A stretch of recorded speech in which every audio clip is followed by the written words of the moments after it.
Okay,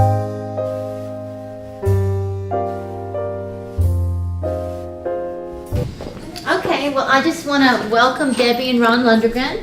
Debbie has been ambassador of how long now? About 6 years. About 6 years. She and her husband are business owners. They have several businesses, and they're very involved in the community. One of the things they do is record Commissioner's Court. Yes. They videotape that. Ron is a chiropractor out in Elgin. It's called Back 40 Chiropractic. Is Yes. that right? My name is Lisa Jackson. Of course, you guys know that. We're here with the Victim Services team, VAT team. Today is September the 17th, 2013. And our guest speaker is going to talk, give a heartfelt talk about her experience with victim services, law enforcement, and the criminal justice system. And so we want to be as respectful as possible. Debbie has about 45 minutes, and I thank you for taking time to come and speak with us. Thank you. Thank you. And there's a chair here if at any Okay. point you want to sit down. And Okay. Thank you, maybe dear. just Is this okay? Yeah, that works. There you go. Okay. Thank you. Yeah. Like Lisa said, my name is Debbie Lundgren, and unfortunately, I'm a survivor of a violent crime against my daughter. My daughter Jasmine Al-Shubaiki was born in Kuwait back in 1980 on January 18th, about 8:30 in the morning. And she was one of those children, and I don't know if other parents have experienced this, but sometimes your children just seem to keep constantly getting into life-threatening situations and problems and getting hooked up with people that just take them through chaos and confusion. And that seemed to be Jasmine. Yasmin was her Arabic name, but Jasmine was her American name. And that seemed to happen with Jasmine. I was always running around rescuing her, trying to save her, trying to get some common sense into her. And the harder I tried, the more determined she became to do what she wanted to do. And that just seemed to be something that happened between us. And Jasmine and I, we moved, and my son Mo, we moved to the United States back in 1989 from Kuwait and Saudi Arabia. We lived over there I lived there for about 12 years. I was married to a Kuwaiti man. And that was our children, our 2 children. And I came back to the States because my mother was ill, and I brought my children with me, and things seemed to be all right for a while.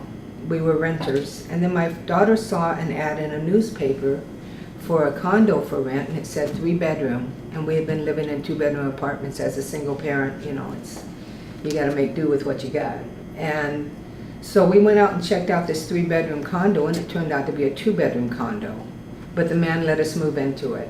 And shortly after that, she met this man. I call him a man because he was 20 years old and she was 15, and his name was, Fernando. And she ran into him, and he had been in gangs before. And he was supposedly no longer in a gang. And Jasmine fell in love with him.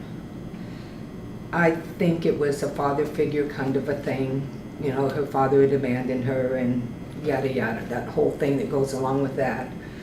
But whatever it was, the more I tried to get her away from him, the closer they got.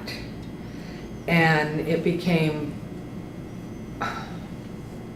where she stopped listening to me. She would do things like say, is someone in the room talking? I don't know, I just get this feeling someone's in the room talking.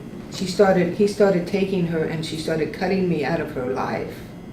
And he kept telling her, she doesn't want you to be happy. So he started working her to get her and I to have a wedge. And he told her, ignore your mother. So she started acting like I wasn't in the room. And I had just had a surgery, I was really weak, and she started on me of wanting to move out. This guy, Fernando, he had his own place now. He had an extra bedroom, and she wanted to move into it. I said, no way, you're not going anywhere. She said, you don't understand, Mom, we're meat and potato, we're peas and carrots, she said. And I told her, I don't care what you are, you're not moving out. And I had had vision right before that was very scary. Jasmine got killed, and Fernando took everything, including Jasmine, away from me. I told Jasmine this when she told me that she wanted to move out. I said, I had this vision, Jasmine. And she said, you don't understand, Mom. I'm not asking permission. She said, I'm letting you know where I'm going. Fernando and I love each other. We are peas and carrots. I love him more than anything, and I would gladly give my life for him. And I told her, you're not going anywhere. And she said, you don't have any choice in this. You have to go to work, and when you go to work, I'm gone. So you either let me go and know where I am, or I go and you don't see me till I'm 18. Now, she was almost 16 when she told me this. And I called the police, and I told them what was going on, and they said, she hasn't ran away, we can't do anything. I said, well, what about statutory rape? And they said, well, she has to say that he touched her. And she said, I'm a virgin. He hasn't touched me. This isn't about sex and me wanting to fool around. She said, it's time for me to go. And I'm going to rent the extra bedroom there. I'm going to live in the extra bedroom. We're going to get married, and then we'll be together. She said, you don't understand, Mom. I'm going. And she left. And I was freaking out. There was nothing I could do. I couldn't get her back. No laws had been broken. She was emancipating herself. I had this vision that she was going to get killed, and I couldn't do anything about it. And so my son, he was upset too. My son was 3 years younger than her, Mo, and he was upset about it too. And of course he started thinking that it was because he wasn't a good enough brother that she moved out. And I was thinking that I just didn't get it. I wasn't a good enough mom. I didn't know how to work it.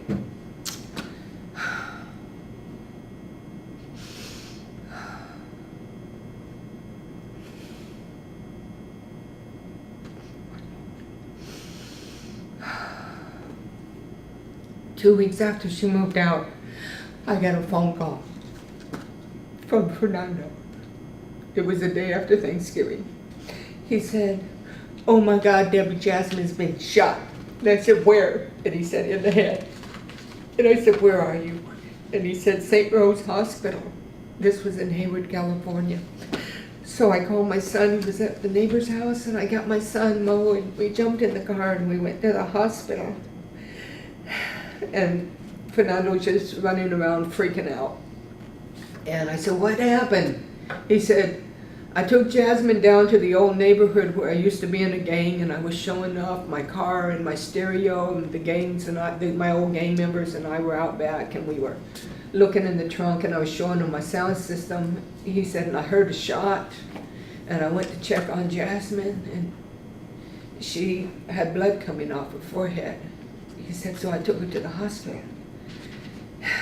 And so I was in the room, in the emergency room, and the police officers kept coming in because it was semi-gang associated. They had to get all these information, and they kept asking me the same questions over and over again, each one. I guess they wanted to see if I changed my story. And finally I turned to them and I said, you know, if this was your child in here, would you keep answering these questions the same over and over again? I've got to go in and talk to them. I've got to see my daughter. And the officer said, well, if you don't answer our questions, we're going to arrest you. And I said, well, then do it. You know, you're not keeping me from my daughter any longer. And by then, they had taken her out to the ambulance, and they were taking her to another hospital, a trauma center, down the street from where we used to live. And so I walked up to the ambulance, and I looked inside the ambulance because I hadn't seen her yet. And the man inside the ambulance had an oxygen mask on her, and she was laying there. And he looked up at me and he went, and I knew she wasn't going to make it. And so I had to keep it together because I was taking Fernando and my son to the hospital with me. So I had to act like, everything's okay, just keep praying for her, see her in God's light and love, and know that, Jasmine is all right. The highest and best things that happen, and all this, positive reinforcement things I kept saying to the kids that were in the car with me, and to myself, because I had to hold it together. And then I got to the hospital, and I went into the emergency room, and Jasmine was laying on the table, and she just had a Band-Aid right here, just a little tiny Band-Aid.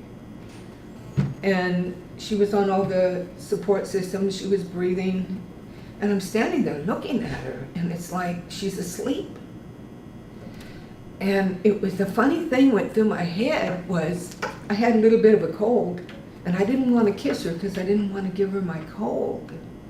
And I'm telling you this because strange things go through your mind when you're in this kind of stuff. I don't want to give my daughter my cold. So I went over and I kissed her on the forehead, and I already knew that she wasn't going to make it, but my head didn't accept it. And I was standing there, and the doctor came in and started talking, and he said, well, let me show you what's happened. And he took me over to her x-rays on the wall, and I saw her skull, and I saw her brain, and I saw little white things inside, and a bullet right in the middle of her head. And I said, because it was white and shaped just like a bullet. And I said, well, what's that? And he said, that's the bullet. I said, what's all that white stuff? He said, that's her skull fragmented. And I said, okay, can you get it out? And he said, no. I said, what do you mean, no? You down in there, pull it out, Come on now. People have done things before like this, haven't they? He said, you don't understand. This one's not going to make it. And I said, what are you talking about? He said, all that white stuff is fragmented bone. Her brain hemorrhaged, and she's not going to make it. Your daughter is only on life support. And I stood there, and it was the weirdest thing. It felt like this black thing came down, straight down through me, and went whoosh, hit the ground, spread out, went back up, went over me, and came down, and I passed out. And I woke up laying on a gurney in the emergency room, and I looked around, and it was real. I hadn't dreamed it. So I said, oh my God, I gotta tell my son, And Fernando, he was already freaking out, screaming, gee, my wife, oh, my wife, where's my, and just going on. And I'm like, I can't deal with him. I have to take care of my son. And his family showed up. And so they kind of surrounded him and his friends. And I'm like, how am I going to tell my son? Because I had to go out and tell my son, and in the meantime, they had asked me about organ donation. And I said, of course, if there's no hope and she's not going to make it, of course, she would want to help other people live. So they said, well, you have to sign some papers, and a priest was there, and the priest prayed over her, and I went outside to tell my son, and I was standing there at the emergency room entry going, how do I say this? And I looked over, and a whole crowd of like 20 people were walking up into the emergency room, and I looked again, and I recognized them all. Well, at this time, I was 5 years clean and sober when this happened to me, when my daughter was killed. And when I looked over, I used to live right around the corner from this hospital, and that was the people from the first AA meeting I ever went to.